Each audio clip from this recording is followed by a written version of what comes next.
আমরা এখন আছি হচ্ছে ফারুয়া পার হয়ে গেছি।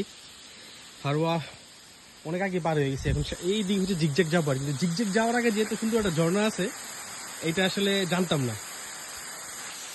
ওই যে উপর থেকে পানি পড়তেছে,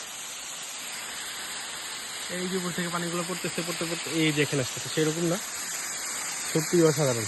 ও, সাধারণত এরকম দৃশ্য কিন্তু ইন্ডিয়াতে দেখা যায়। বিভিন্ন যে পাহাড়ি রাস্তাগুলো আছে, যে একেবারে পাহাড় ঘেঁষে ঝর্ণা, সেটা গোসল করতে পারলে সেরকম লাগতো, কিন্তু ওই সময়টা নাই আমাদের কাছে।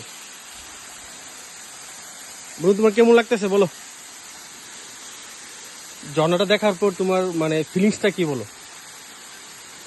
হ্যাঁ, আসসালামু আলাইকুম। আচ্ছা, আসলে ওই জায়গাটা আমরা 4 বার মিস করছি এই পর্যন্ত। ওই লাস্ট চান্সে আজকে যদি না আসতে করতাম হয়তো আর চেষ্টা করতাম না কখনো। তবে যাক, আজকে সেনাবাহিনী আমাদের প্রতি দয়া হচ্ছে, লাস্ট পর্যন্ত আমরা আসতে পারছি। এখন আর সামনে সেনাবাহিনীর কোনো ক্যাম্প নাই। তারপর আসা জিগজ্যাগ পয়েন্ট যাওয়ার আগে রাস্তার পাশে একটা ঝর্ণা দেখলাম, তো দেখতে খুব সুন্দর। যদি কখনো সুযোগ হয় জীবনে আসবেন, দেখে যাবেন ঝর্ণাটা। ভালো লাগবে, টাকা পয়সা দিয়ে জীবনে অনেক কিছু হবে, হবে। টাকা পয়সা ব্যাংকে রেখে লাভ নাই। আচ্ছা, আমাদের মতো ঘুরতে হবে আপনাদের।